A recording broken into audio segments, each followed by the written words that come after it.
जय हिंद साथियों, संस्कृत संचयन चैनल पर आपका हार्दिक अभिनंदन है। साहित्य शास्त्र से प्रत्येक प्रतियोगी परीक्षाओं में प्रश्न होता है और आज जो पढ़ने जा रहे हैं वह बहुत ही इंपॉर्टेंट टॉपिक है। आशा है मुझे आप ध्यान से सुनेंगे और यदि आपने इस चैनल को सब्सक्राइब नहीं किया है तो चैनल को सब्सक्राइब करें, लाइक करें, शेयर करें। पढ़ते हैं। आज का टॉपिक है साहित्य शास्त्र के सिद्धांत व काव्य शास्त्र के सिद्धांत। साहित्य शास्त्र के सिद्धांत एवं काव्य शास्त्र के सिद्धांत में से क्वेश्चन आता है परीक्षाओं में। आइए पढ़ते हैं। काव्य शास्त्र का अन्य नाम साहित्य शास्त्र है। बिल्कुल नोट्स बना करके आपके समक्ष प्रस्तुत कर रहा हूं। संभावना है, जो क्वेश्चन आने की संभावना है वही वाला क्वेश्चन मैं दे रहा हूं आपको। राजशेखर ने इसे साहित्य विद्या के नाम से अभिहित किया है। राजशेखर ने इसे साहित्य विद्या के नाम से अभिहित किया है। साहित्य शास्त्र का प्रमुख तत्व आत्म तत्व है। प्रश्न आएगा, साहित्य शास्त्र का प्रमुख तत्व क्या है? आत्म तत्व। साहित्य शास्त्र में कितने संप्रदाय हैं? साहित्य शास्त्र में 6 संप्रदाय हैं। कौन कौन से 6 संप्रदाय हैं? रस संप्रदाय, अलंकार संप्रदाय, रीति संप्रदाय, वक्रोक्ति संप्रदाय, ध्वनि संप्रदाय, औचित्य संप्रदाय। ये 6 संप्रदाय है। क्रम से याद करना है क्योंकि एक के बाद एक आता है। रस संप्रदाय के बाद अलंकार संप्रदाय। रस संप्रदाय के बारे में पढ़ते हैं। रस संप्रदाय के प्रवर्तक है आचार्य भरत और इनका रचना है नाट्य शास्त्र। आचार्य भरत की रचना है नाट्य शास्त्रम। अलंकार संप्रदाय के प्रवर्तक आचार्य भामह हैं। भामा की रचना है काव्यालंकार। रीति संप्रदाय के प्रवर्तक आचार्य वामन हैं और इनकी रचना है काव्यालंकार सूत्र। वक्रोक्ति संप्रदाय के प्रवर्तक आचार्य कुंतक है और इनकी रचना है वक्रोक्ति जीवितम। ध्वनि संप्रदाय के प्रवर्तक आचार्य आनंदवर्धन हैं और इनकी रचना है ध्वन्यालोकः। औचित्य संप्रदाय अंतिम संप्रदाय है औचित्य संप्रदाय। औचित्य संप्रदाय के प्रवर्तक आचार्य क्षेमेंद्र है। आचार्य क्षेमेंद्र की रचना औचित्य विचार चर्चा है। क्रमशः पढ़ते हैं। प्रथम संप्रदाय है रस संप्रदाय। रस संप्रदाय के प्रवर्तक आचार्य भरत है। इनका समय 2वीं शताब्दी ईस्वी पूर्व माना जाता है। भरत की रचना नाट्य शास्त्र है।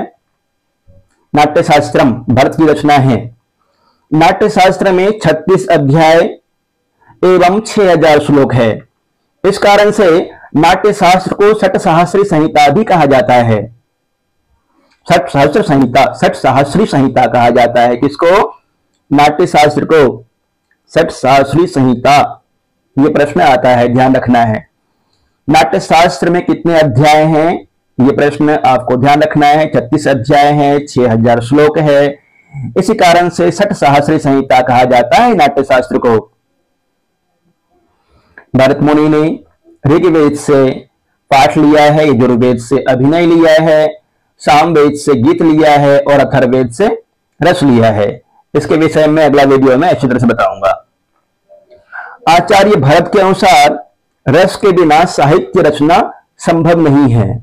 आचार्य भरत मानते हैं कि रस के बिना साहित्य की रचना ही नहीं हो सकती है।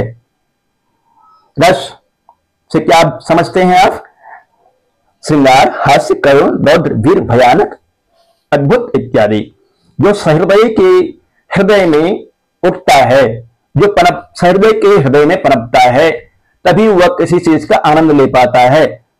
रस के बिना किसी भी नाटक का, गद्य का, पद्य का अथवा अन्य हास्य कलाओं का आनंद नहीं ले सकता है व्यक्ति। भरत मुनि ने 8 रस माना है। विभाव, अनुभाव, व्यभिचारी भाव से रस की निष्पत्ति होती है। रस की निष्पत्ति कैसे होती है भरत मुनि के अनुसार? विभाव, अनुभाव, व्यभिचारी भाव से रस की निष्पत्ति होती है। नहीं रसादृते कश्चित अर्थ प्रवर्तते। विभाव, अनुभाव, व्यभिचारी संयोगात् रस निष्पत्ति। नहीं रसादृते, रसादृते, ऋते के योग में पंचमी विभक्ति हुई है यहाँ पे। नहीं रसादृते कश्चित अर्थ प्रवर्तते, रस के बिना किसी भी अर्थ की कल्पना ही नहीं कर सकते हैं। विभाव अनुभाव व्यभिचारी संयोगात रस निष्पत्ति, और रस की निष्पत्ति कैसे होती है? विभाव अनुभाव व्यभिचारी भाव संयोगात, उनके संयोग से रस की निष्पत्ति होती है। विभाव अनुभाव और व्यभिचारी भाव के संयोग से। प्रतियोगी परीक्षा की दृष्टि से पढ़िए।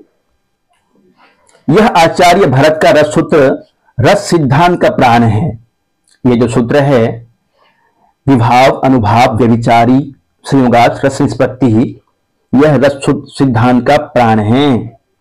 आचार्य भरत के इस सूत्र में पठित संयोग एवं निष्पत्ति, संयोग एवं निष्पत्ति शब्द है।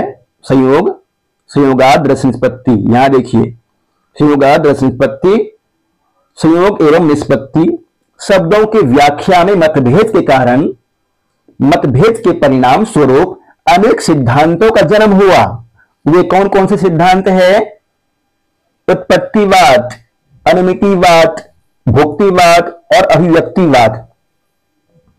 उत्पत्तिवाद, अनुमितिवाद, भुक्तिवाद, अभिव्यक्तिवाद। उत्पत्तिवाद किसका है? भट्ट लौलट का, और भट्ट लौलट जी 9वीं शताब्दी में हुए हैं। इन्होंने संयोग एवं, इन्होंने क्या किया? संयोग एवं निष्पत्ति शब्द की व्याख्या उत्पाद्य एवं उत्पादक माना है, उत्पाद्य एवं उत्पादक। और ये किस दर्शन को मानते थे? मीमांसक थे। भट्ट लौलट का उत्पत्तिवाद है, उत्पाद्य उत्पादक इन्होंने व्याख्या किया है। किस शब्द का किया है? संयोग एवं निष्पत्ति का। और ये किस दर्शन को मानते थे? ये प्रश्न भी आता है। मीमांसक को मानते थे, मीमांसक थे ये, मीमांसा दर्शन को मानते थे। मीमांसा दर्शन के प्रवर्तक कौन है? मीमांसा दर्शन के पूर्व मीमांसा के जैमिनी और उत्तर मीमांसा के वादरायन। अनुमितिवाद, अनुमितिवाद के प्रवर्तक व्याख्याकार श्री शंकुक हुए हैं। श्री शंकुक का समय 9वीं शताब्दी है और इन्होंने संयोग एवं निष्पत्ति शब्द का व्याख्या किस तरह से किया है? अनुमाप्य और अनुमापक माना है। अनुमाप्य और अनुमापक किस शब्द का व्याख्या किया है? इस तरह से संयोग एवं निष्पत्ति शब्द का व्याख्या किया है। और ये किस दर्शन को मानते थे? न्यायिक हैं, न्याय दर्शन को मानते थे। अनुमितिवाद शंकुक का है, शंकुक न्यायिक थे, न्याय दर्शन को मानते थे। भुक्तिवाद के बारे में पढ़ते हैं। भुक्तिवाद भट्टनायक का है, भट्टनायक का भुक्तिवाद। और इन्होंने संयोग एवं निष्पत्ति शब्द को भोज्य एवं भोजक के रूप में माना है। भोज्य भोजक कस्य मतम? भट्टनायकस्य मतम। भट्टनायक का मत है भोज्य एवं भोजक। और ये किस दर्शन को मानते थे? सांख्य दर्शन को मानते थे, सांख्याचार्य थे ये। अंतिम है अभिव्यक्तिवाद। अभिव्यक्तिवाद के प्रवर्तक अभिनव गुप्त हुए हैं। अभिनव गुप्त का अभिव्यक्तिवाद है। इनका समय भी 11वीं शताब्दी है और इन्होंने संयोग एवं निष्पत्ति शब्द की व्याख्या व्यंग एवं व्यंजक के रूप में किया है। ये शैव थे, वेदांती थे, शैव एवं वेदांती। 4 बात याद कर लीजिए अच्छी तरह से, यहां से क्वेश्चन आता है। उत्पत्तिवाद, अनुमितिवाद, भुक्तिवाद और अभिव्यक्तिवाद। भट्ट लौलट का उत्पत्तिवाद, लौलटोत्पत्तिवाद, श्री शंकुक का अनुमितिवाद, शंकुक अनुमितिवाद, ऐसे याद करना है। शंकुक अनुमितिवाद, भुक्तिवाद भट्टनायक, भाव से भट्टनायक और भाव से भुक्ति जोड़ लेना है। इस तरह याद करना आसान होगा। अभिव्यक्तिवाद अभिनव गुप्त, अभिनव गुप्त, इस तरह से याद करना है। उसके बाद व्यंग्य व्यंजक, शैव दर्शन, वेदांत इत्यादि। यहां से क्वेश्चन होता है, जरूर याद कर लें। आगे देखते हैं। रस के संबंध में प्रथम व्याख्या अग्नि पुराण में मिलता है। रस के संबंध में आप जो रस पढ़ते हैं ना, अभिज्ञान शकुंतलम में प्रमुख रस कौन सा है? श्रृंगार रस है। कीर्तार्जुनियम में वीर रस है। रस के संबंध में प्रथम व्याख्या अग्नि पुराण में मिलता है। अग्नि पुराण में काव्य से संबंधित व्याख्या किया गया है, वहां कुछ काव्य के लक्षण भी बताए गए हैं। आचार्य भरत के अनुसार 8 रस है, अष्टो नाट्य रसा स्मृता, 8 रस है। रस सिद्धांत का आधार आचार्य भरत के नाट्य शास्त्र का 6वां एवं 7वां अध्याय है। रस सिद्धांत का आधार क्या है? भरत नाट्य शास्त्र के 6वां एवं 7वां अध्याय है रस सूत्र का आधार। नाट्य शास्त्र के 6ठे अध्याय में 8 रस एवं 7वें अध्याय में स्थायी भावों का विस्तार से वर्णन किया गया है। 8 रसों का वर्णन कहां पर मिलता है, किस अध्याय में है, यह प्रश्न हो सकता है। भरत नाट्य शास्त्र के किस अध्याय में 8 रसों का वर्णन है? नाट्य शास्त्र के 6ठे अध्याय में 8 रसों का वर्णन मिलता है। 7वें अध्याय में स्थायी भाव का वर्णन है। रस संप्रदाय के समर्थक आचार्य कौन कौन हुए हैं? भानुदत्त, सिंह भूपाल, शारदा तनय, भानुदत्त, रूप गोस्वामी, भोजराज, विश्वनाथ, राजशेखर, केशव मिश्र आदि रस संप्रदाय के समर्थक हैं। प्रवर्तक तो आचार्य भरत है, परंतु समर्थक कौन है? समर्थक हो जाएंगे भानुदत्त, सिंह भूपाल और रूप गोस्वामी, शारदा तनय, भोजराज, विश्वनाथ, राजशेखर, केशव मिश्र आदि। आशा है मुझे आपको पढ़ने में अच्छा लग रहा होगा। संस्कृत संचयन चैनल को राष्ट्रहित में सब्सक्राइब करें, शेयर करें, अन्य साथियों तक पहुंचाएं। अलंकार संप्रदाय का प्रवर्तक आचार्य भामा है। अलंकार संप्रदाय का प्रवर्तक कौन है? आचार्य भामा। इनका समय 500 ईस्वी माना जाता है। इस मत के अनुसार काव्य का प्राणभूत जीवनदायक तत्व अलंकार है। दूसरे नंबर पर अलंकार संप्रदाय है। क्रम से याद करना है आपको। दूसरे नंबर पर कौन सा संप्रदाय है? अलंकार संप्रदाय। अलंकार संप्रदाय का प्रवर्तक कौन है? आचार्य भामा। इनका समय 500 ईस्वी माना जाता है। यह प्रश्न भी आ सकता है कि भामा की रचना कौन सी है? भामा की रचना काव्यालंकार। भामा की रचना इस मत के अनुसार काव्य का प्राणभूत जीवनदायक तत्व अलंकार है। अलंकार संप्रदायवादी काव्य में अलंकार को प्रधान मानते हैं और इसका अंतर्भाव किसमें करते हैं? रसवत अलंकारों में करते हैं। अलंकार संप्रदाय कौन है? किसका संप्रदाय है अलंकार संप्रदाय? भामा का। भामा का अलंकार संप्रदाय है और अलंकार संप्रदाय अलंकारों को प्रधान मानते हैं। इसका अंतर्भाव कहां पे करते हैं? यह क्वेश्चन भी आ जाएगा तो क्या जवाब देंगे? रसबद्ध अलंकारों में। रसबद्ध अलंकार में अलंकार का अंतर्भाव करते हैं। रसबद्ध अलंकार कितने प्रकार के होते हैं, यह प्रश्न आएगा तो आपका जवाब होना चाहिए रसवत अलंकार 4 प्रकार का होता है। कौन कौन से हैं वे? रसवत, प्रेय, ऊर्जस्वित और समाहित। ये 4 प्रकार के हैं रसवत अलंकार। भामा के अतिरिक्त दंडी भी रसवत अलंकार के अंदर ही रस का अंतर्भाव करते हैं। दंडी, दंडी का काव्यादर्श, अवंती सुंदरी कथा, दश कुमार चरितम दंडी की रचना है और दंडी ने रसवत अलंकार के अंदर ही रस का अंतर्भाव किया है। आगे देखिए, मधुर ही रसद्वाची वस्तुन्यपि रसस्थिति ही, ये किसकी उक्ति है? दंडी की। मधुरे रसद्वाची वस्तुन्यपि रसस्थिति ही, दंडी ने काव्यादर्श में कहा है। आचार्य भरत ने सर्वप्रथम नाट्य शास्त्र में 4 अलंकारों का वर्णन किया है। आचार्य भरत की रचना कौन सी है? आचार्य भरत की रचना है नाट्य शास्त्रम और नाट्य शास्त्र में सर्वप्रथम 4 अलंकारों का वर्णन किया है। 4 अलंकार कौन कौन से हैं? उपमा, रूपक, दीपक, यमक। उपमा, रूपक, दीपक, यमक। भरत के नाट्य शास्त्र में 4 ही अलंकार स्वीकार किया गया है और 4 अलंकार कौन कौन से हैं याद कर लीजिए। उपमा, रूपक, दीपक और यमक, 4 अलंकार। अग्नि पुराण में कितने अलंकार माने गए हैं? अग्नि पुराण में 23 अलंकार स्वीकार किया गया है। भामा ने, भामा का अलंकार संप्रदाय है इसलिए भामा का जोड़ याद करना है, आपको पूछ सकता है।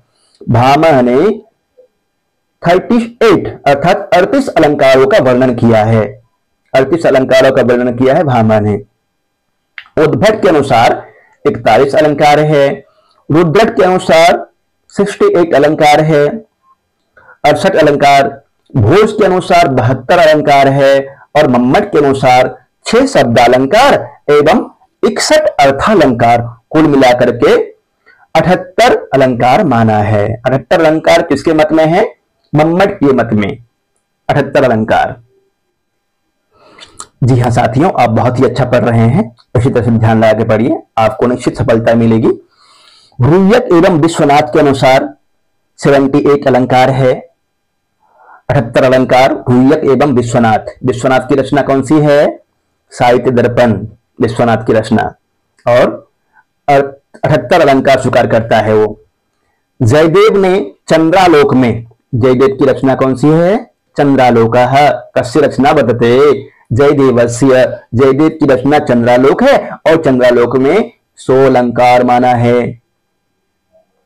सभी सिद्धांतों को पढ़ना अनिवार्य है, मुख्य मुख्य पॉइंट बना करके दिया है मैंने आपको, ध्यान से पढ़िए, धैर्य से। अप्पय दीक्षित ने अपनी रचना कुवलयानंद में 120 अलंकारों का वर्णन किया है। कुवलयानंद किसकी रचना है? अप्पय दीक्षित की है। और अप्पय दीक्षित ने कितने अलंकार स्वीकार किया है? 120 अलंकार। 120 अलंकार किसके मत में है? अप्पय दीक्षित के मत में। अलंकार संप्रदाय के समर्थक दंडी, उद्भट, रुद्रट, जयदेव, अप्पय दीक्षित, पंडित राज जगन्नाथ एवं विश्वेश्वर पांडे आदि है। अगला देखिए, रीति संप्रदाय। रीति संप्रदाय, रीति संप्रदाय के प्रवर्तक आचार्य वामन हैं। इनका समय 800 से 850 ईस्वी माना जाता है। वामन की रचना काव्यालंकार सूत्र है। वामन के अनुसार काव्य में रीति प्रधान होता है। वामन के अनुसार काव्य में रीति प्रधान होता है। रीति क्या चीज है? पढ़ते हैं।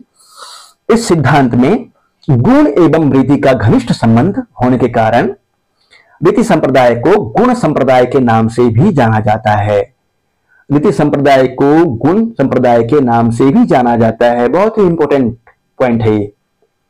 रीति संप्रदाय को गुण संप्रदाय के नाम से भी जाना जाता है। क्यों? क्योंकि रीति एवं गुण में अत्यधिक घनिष्ठ संबंध है। इसलिए आचार्य वामन का सिद्धांत रीतिरात्मा काव्यस्य, रीतिरात्मा काव्यस्य कस्य सिद्धांतम वर्तते?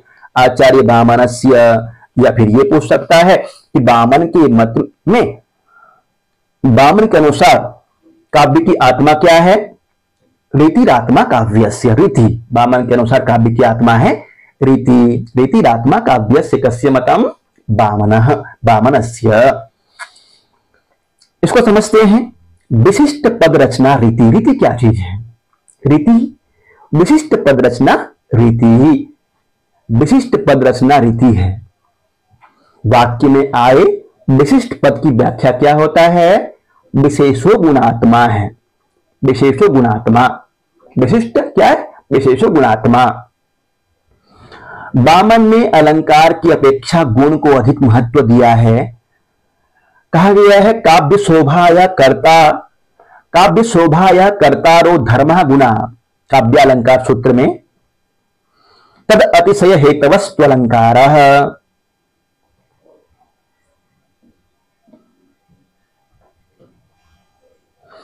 तद अतिशय हेतवस्तु अलंकार, काव्यालंकार सूत्र वामन की रचना है। गुण काव्य शोभा के उत्पादक होते हैं एवं अलंकार उस शोभा के अभिवर्धक होते हैं। गुण का काम क्या है? गुण काव्य शोभा के उत्पादक होते हैं, काव्य शोभा को बढ़ाने वाला होता है, उत्पन्न और उत्पादक होता है। गुण काव्य शोभा के उत्पादक होते हैं एवं अलंकार उस शोभा के अभिवर्धक होते हैं। रीति रचना शैली को कहते हैं। रीति किसको बोलते हैं? रचना शैली को। बहुत इंपॉर्टेंट है।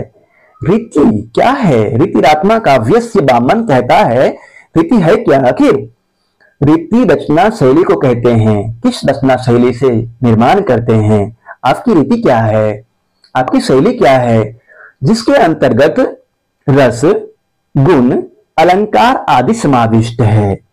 रीति के चार भेद होते हैं। कौन कौन से हैं रीति के चार भेद? वैदर्भी, गौड़ी, पांचाली और लाटी। वैदर्भी, गौड़ी, पांचाली और लाटी, ये रीति के चार भेद होते हैं। आपने अब तक तीन संप्रदाय पढ़ लिया है, अब चौथा पढ़ना है। बहुत ही सावधानी से पढ़ रहे हैं, ध्यान से पढ़िए, धैर्य से पढ़िए। आगे बढ़ते हैं। वक्रोक्ति संप्रदाय, काल क्रमानुसार रीति संप्रदाय के बाद वक्रोक्ति संप्रदाय आता है। वक्रोक्ति संप्रदाय के प्रवर्तक आचार्य कुंतक हैं। कुंतक का समय एकादश शताब्दी का पूर्वार्ध है। कुंतक की रचना वक्रोक्ति जीवितम है। वक्रोक्ति जीवितम किसकी रचना है? वक्रोक्ति जीवितम कुंतक की रचना है। आचार्य कुंतक ने काव्य में रीति की प्रधानता को समाप्त करके वक्रोक्ति को प्रधान माना है। वक्रोक्ति को प्रधान किसने माना है? आचार्य कुंतक ने। आचार्य कुंतक वामन की वैदर्भी शैली को, सुकुमार मार्ग गौड़ी रीति को विचित्र मार्ग एवं पांचाली रीति को मध्यम मार्ग कहते हैं। यह भी इंपॉर्टेंट है, यदि कठिन प्रश्न पूछता है तो ऐसा पूछ सकता है। आचार्य कुंतक वामन की वैदर्भी शैली को सुकुमार मार्ग, गौड़ी रीति को विचित्र मार्ग एवं पांचाली रीति को मध्यम मार्ग कहते हैं। आचार्य कुंतक। कुंतक के अनुसार वक्रोक्ति 6 प्रकार का है। वक्रोक्ति 6 प्रकार का कुंतक के अनुसार हो सकता है, क्योंकि वक्रोक्ति संप्रदाय पढ़ रहे हैं। और वक्रोक्ति किसका है? कुंतक का है। कुंतक वक्रोक्ति कितना भेद मानता है? 6 प्रकार का भेद मानता है। कौन कौन सा है? वर्ण विन्यास वक्रता, वाक्य वक्रता, पद पूर्वार्ध वक्रता, प्रकरण वक्रता, पदोत्तरार्ध वक्रता और प्रबंध वक्रता।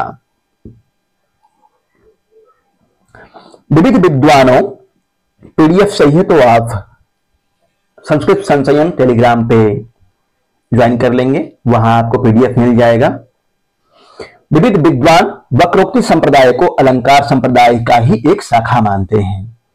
बहुत विद्वान अलंकार संप्रदाय को वक्रोक्ति संप्रदाय का एक शाखा मानते हैं। ध्वनि संप्रदाय 5वां है। ध्वनि संप्रदाय। ध्वनि संप्रदाय के प्रवर्तक आचार्य आनंदवर्धन हैं। आनंदवर्धन की रचना ध्वन्यालोक है। ध्वन्यालोक में 4 उद्योत है। इनका समय 9वीं शताब्दी है।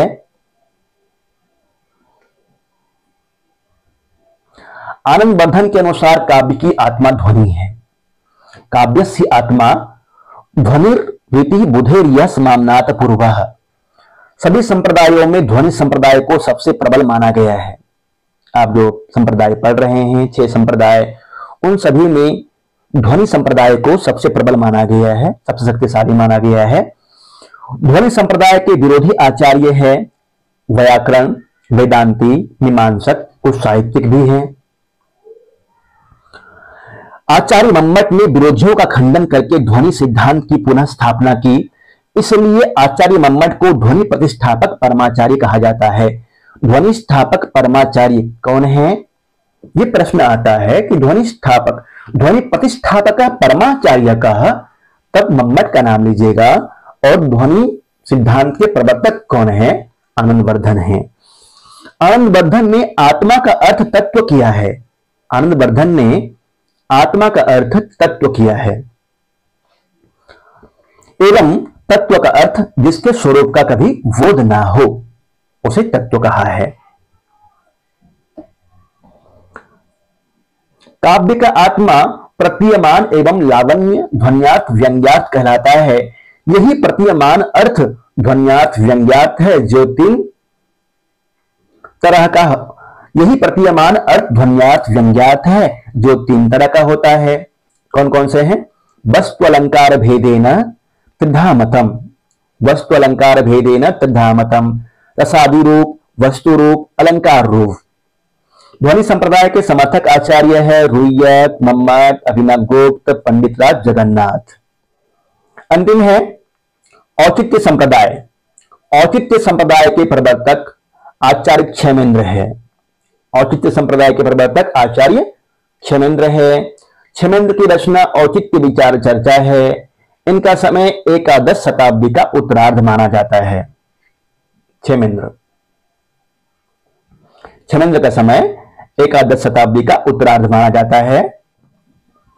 औचित्यम रससिद्धस्य स्थिरम काव्यस्य जीवितम, यह क्षेमेंद्र की उक्ति है। औचित्यम रससिद्धस्य स्थिरम काव्यस्य जीवितम। क्षेमेंद्र की रचना कौन सी है? औचित्य विचार चर्चा। औचित्य विचार चर्चा में कहा गया है औचित्यम रससिद्धस्य स्थिरम काव्यस्य जीवितम। सर्वप्रथम भारत के नाट्य शास्त्र में औचित्य की चर्चा मिलती है। भामा ने औचित्य को काव्य का सबसे बड़ा गुण के रूप में स्वीकार किया है। भामा ने औचित्य को काव्य का सबसे बड़ा गुण के रूप में स्वीकार किया है। महिम भट्ट ने औचित्य को काव्य का अनिवार्य तत्व बताया है। महिम भट्ट व्यक्ति विवेक रचना है इनकी। महिम भट्ट ने औचित्य को काव्य का अनिवार्य तत्व बताया है। औचित्य विचार चर्चा में औचित्य के 27 भेद माना है। और यह प्रश्न पूछ भी सकता है कि औचित्य के कितने भेद हैं? औचित्य के 27 भेद हैं। धन्यवाद, आपने बहुत ही धैर्य से पढ़ा। ईश्वर से प्रार्थना की आप शीघ्र ही सफल हो जाएं। चैनल को लाइक करें, सब्सक्राइब करें, अन्य साथियों तक शेयर करें। धन्यवाद।